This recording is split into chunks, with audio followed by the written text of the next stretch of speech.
namni tokko yoo cabe yookaan immoo gaafa miidhamu yeroo macabe miidhame sanatti atattamaan yaaliin godhamuufi fi erga miidhamee cabee ture bulee booddee erga qorreetii yaaliin godhamuufi garaagarummaa qaba.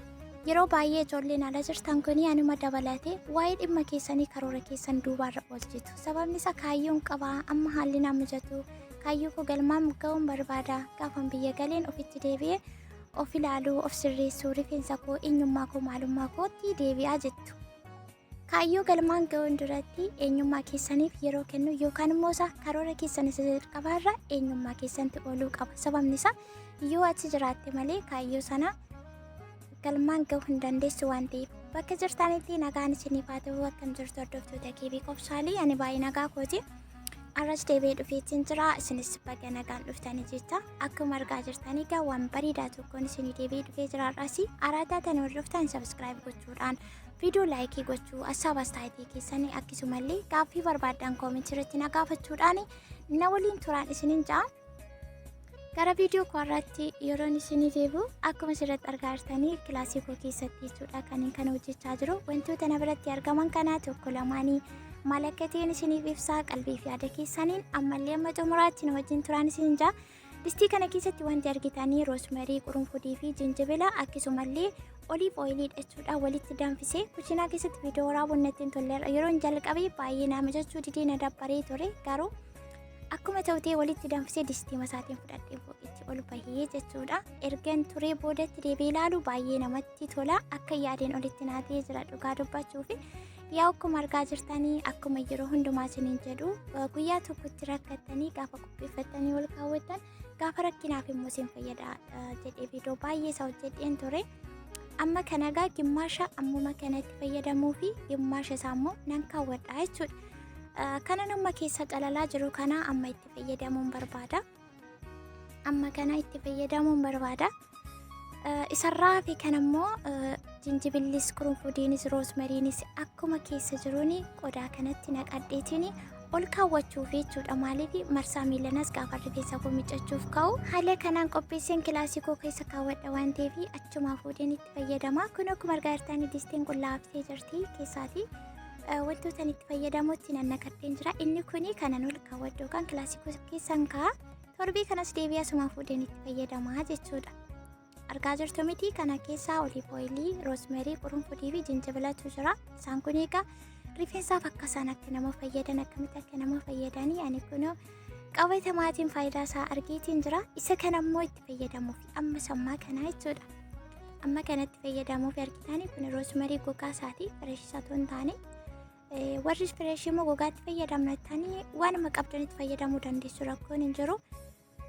Kunoo haala kanaan keessaa calalee qopheeffadheetiin jira. Isan kaawwadhu garuu isan tursiisu wanta keessa jiru hundumaa keessumatti dhiisaa jechuudha. Akkasumatti hin qadaadee kaamaalii fi viitaaminiin achi keessa jiru seera qabeessaan akka wal qabatuu fi keessumatti dhiisaa kan ammatti fayyadamu keessaan calalee jechuudha. Haaluma argitan kanaanii isa booda akkuma argaa jirtan kanaalee kunoo mataan koo cibirarra jedhee jira. Yaa'u xiqqoo ishee sa'aatiin bisaa sa'aatiin qursii sa'aatiin kamiyyuu irraa darbe jennaanii rifeensi koo baay'ee rakkisaadha akkuma yeroo hundumaa isiniin jedhu. Kunoo kana fakkaataa cibirarri jedhee jira baay'ee goggogee jira baay'ee wal xaxeetu jira.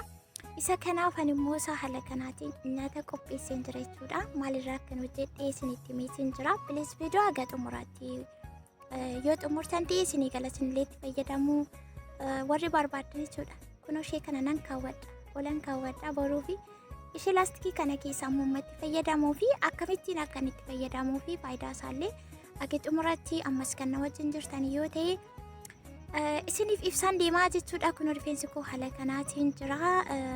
Viidiyoo keessaan kutee garuu duubatti deebi'ee suuta'ee filee xumureetiin jira. Amma gabaabumatti itti fayyadamuu kan deemaa jiru yookaan immoo isa mataa kootti dibachuuf qibaatiin hojjetadhe yookaan qopheeffadhe kana itti dibachuuf qopheeffadhee jira. Haala ittiin itti fayyadamu akkuma malee fataame warri hordoftoota koo faamilii koo taatan ni beektu. Warri immoo haaraa taatanii viidiyoo seera qabeessaan akka xumuraatti daawwachuu yaala. Isaan kun egaa maaliif fayyadu maaliif itti fayyadamtaa jechuun keessaan hin oolle rifeensa miidhame guutummaa guutuutti kan abbatee kan ciccitu kan filamuu diduu kan jajjabaatu akkasumallee fuulli dura yookaan adda gubbaarra nu jalaa dhumee qixxa lamaan nu jalaa dhumee ni ciccitaa jettanii warri gaaffii garaagaraa gaafatanii wantoota akkasii kana mana keessatti illee qopheessanii haala salphaatiin itti fayyadamuu dandeessu. Eenyummaa keessanii fi bakka qabaachuu yeroo fi kennuuni sinfinnaarraa of qusachuu akkasumallee lafa jala yookaan immoo guyyaa firii taayimii qabdanii bilbila goroggoruu miidiyaa nama jala deemuu dhiistanii bakka isin fayyadutti yeroo keessan dabarsuu dhiisuudhaan daqiiqaa muraasa keessatti mana keessatti hojjetachuu dandeessan haala kanaan qopheessanii ol keessanii rifeensa keessan kunuunfachuu dandeessu. Wantichi qabatamaa waan sirrii waan dhugaa irratti hundaa'e isiniin jechuun barbaade kunoo haala kanaan walalalli godhee lafa naqaa jira jechuudha. Akkuma jalqabarratti caqasuu yaale cabni yeroo cabeessa namni yeroo cabu cabni yeroo sanatti dhidhiibamuu fi cabni bulee ture dhidhiibamu tokko miti garaagarummaa qaba.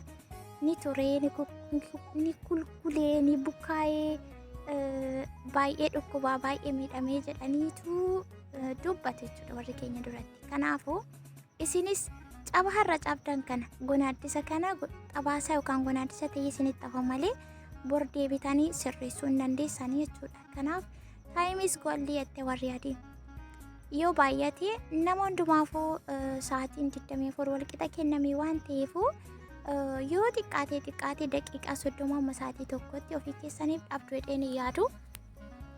Garuu rakkoo isin qabdanii sumarraan dhiifamanaa godhatee hundaangaa darbe bakka isin hin fayyanne bakka waan hin taane agarsiisu beektoomee tiireesin bakka sanatti irra caalaa keessan kan yeroo keessan gubdanii inni kun immoo bor deebisee isin gaabbisiisa isin hin fayyadu. Kanaafuu gara mana keessanii gara gola keessanii gara goodaa keessaniitti gara eenyummaa keessanii gara rifeensa keessaniitti deebi'uudhaan haala kanaatiin sirreeffadhaa itti fayyadamaa walirraa baradhaa ogummaa mudannoo keessan wanta irraa barattanii sin barsiisu yoo ta'e ana dabalatee akkasuma faamilii koo hundi keessan walii keessaniif sheer godhaa wal barsiisaa anaan illee akkasuma gorsas yoo ta'e waanuma kamiyyuu haa ta'u dhimma rifeensaas haa ta'u dhimma kan biraa yoo qabaattan waan beektan waan itti fayyadamtanii sin fayyadoo jiraate ofii keessan illee itti fayyadamaa akkasuma namoota kan biroof illee akkasuma irraa baratanii fi sheer gochuu yaalaa malee yeroo keessan bakka hin taanetti hin dabarsinaa. Kaayyoo keessan karoora keessanii masmararra dhuftanii maaliif akka manaa baatan hin dagatinaa eenyummaa keessan hin dhabinaa of hin dhabinaan dogoggorinaa waan isin hin fayyanneef gorran kenninaa jechuun barbaada. Egaa akkuma argaartanii haala kanaatiin qibaatii koo dibadhee xumurii haala kanaan bakka lamatti hiriitiin jira. Kana daqiiqaa 30 booda ofirraa miicaa jechuudha. Yaa wammaa rifeensi dirama koffi kafaffi jedhee cibarri jedhee xaafii tullaa badee fakkaatu amma kanalatti qaxxi jedhee haala kanaatiin jira. Yaa'u kanarraa fi haaluma isiniin jedheen ol kaawwadhee jira. Torbanitti fayyadamanii kanas ta'e kanneen biroo warri haaraa taatanii dhuftan gadi buutanii viidiyoo hedduu isaa argachuu dandeessu. Beebii heerii fuuldura gubbaan illee kanas hin jalaatii dhume haala kanaan massaajii gochuu qabdu jechuudha. Massaajii gochuun rifeensa keenya baay'ee waan nu fayyaduufu. Inni kun keemikaalota garaagaraarraa bilisa kan ta'e baay'ee kan namatti tolu yeroo gabaabaa keessatti jijjiirama yookaan lubicii kan itti argattanii yaa akkuma argaa jirtanii isinii galanii hubachuu itti fayyadamtee dheetii yaada bakka sadiitti ergan gongonii amma feestaalitti dhee daqiiqaa 40 tursee ofirraa miicuuf hin deema. Viidiyoon akkana jalaan dheerattee kutuuf hin deema gadhiifamanaa godha. Kanirraa citeen viidiyoo birootii walitti deebina.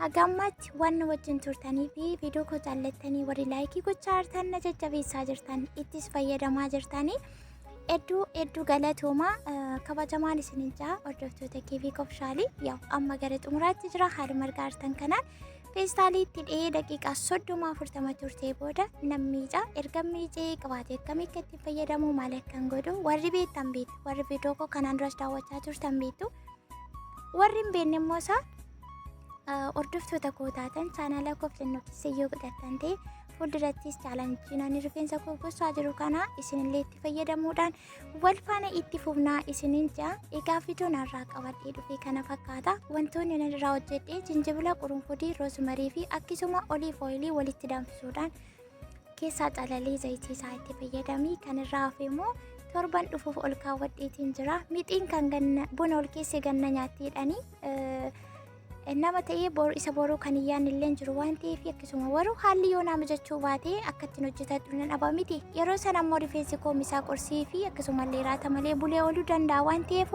ol kaawwachuun qaba hidhee ol kaawwadheetiin jira. Egaa xumureetiin jira. Viidiyoo laayikii sheerii. Bakka kanatti wanti isiniin jechuu barbaadu viidiyoo kun namni 1,000 daawwate biyaansi namni 100 immoo laayikii gochuu qaba. Isin maal jettu? Bakka jirtanitti nagaa naa ta'a.